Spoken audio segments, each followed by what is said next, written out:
Seguimos en el apartado de la comunicación y en este vídeo, como su nombre indica, vas a aprender algunas de las características de la comunicación.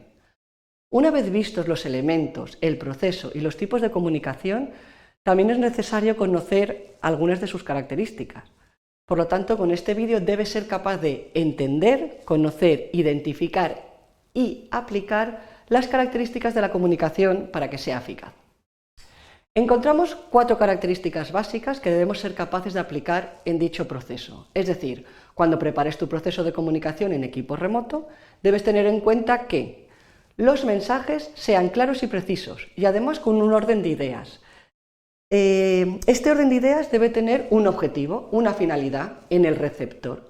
También debe ser comprendido correctamente, por lo tanto debe tener un hilo conductor que dé ese orden y sentido a las ideas que quieres transmitir.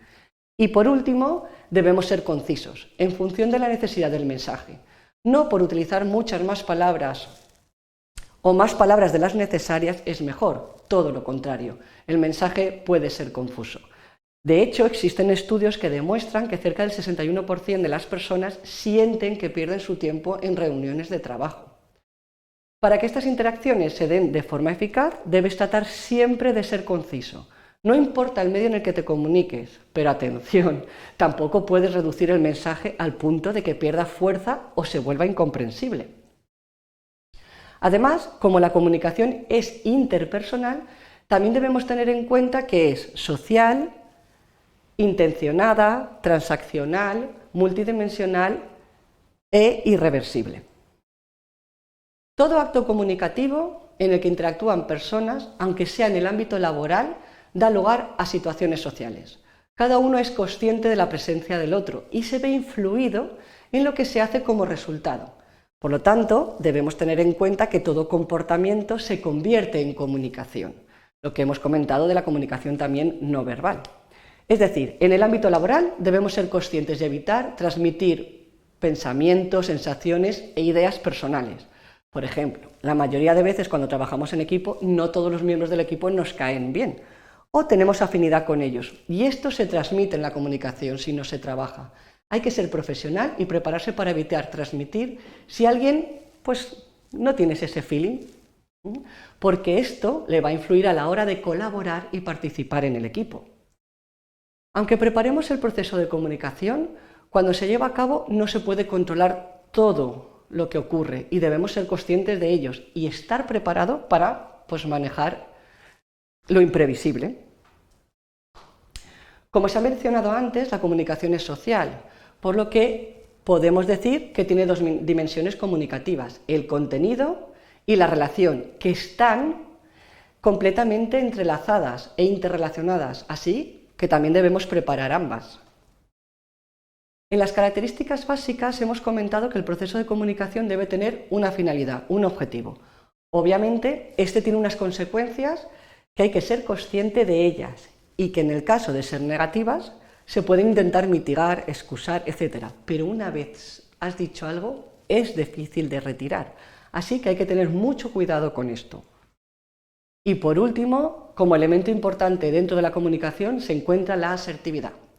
Una persona asertiva es aquella que sabe expresar ideas, además se acerca de manera emocional a las personas desde la empatía y el respeto. Esto facilita las relaciones laborales. Si el emisor es asertivo, transmite sensación de solidez ante el receptor que se siente escuchado y atendido. Y viceversa. Dentro del ámbito laboral, las personas asertivas son consideradas una enorme ventaja porque facilitan mucho el trabajo en equipo, que siempre se dificulta cuando se realiza en remoto.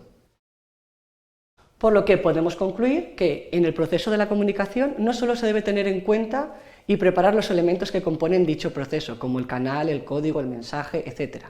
Los elementos principales de este proceso son el emisor y el receptor, es decir, las personas.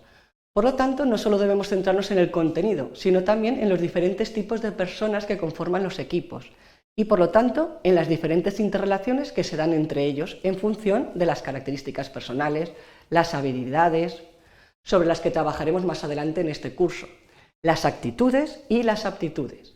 La comunicación interpersonal es fundamental en el día a día de las personas Y la mayoría de nosotros necesitamos, buscamos y aprendemos de las interacciones con los demás. Y todo ello tanto en el ámbito personal como en el profesional. Por lo que debemos ser hábiles y mejorar nuestra competencia comunicativa y conocer a las personas que conforman el equipo. Por eso, la primera vez que se trabaja en equipo con personas que apenas conoces es más difícil, pero a medida que vas conociendo a las personas que conforman ese equipo, cómo les gusta trabajar, cuáles son sus inquietudes, sus preocupaciones, sus habilidades, este equipo se vuelve mucho más productivo, porque conseguimos esas relaciones interpersonales. Bien, con este vídeo esperamos que te hayan quedado claras las características básicas del proceso de comunicación y la importancia de las personas que conforman el equipo, para que se dé lugar a una buena comunicación.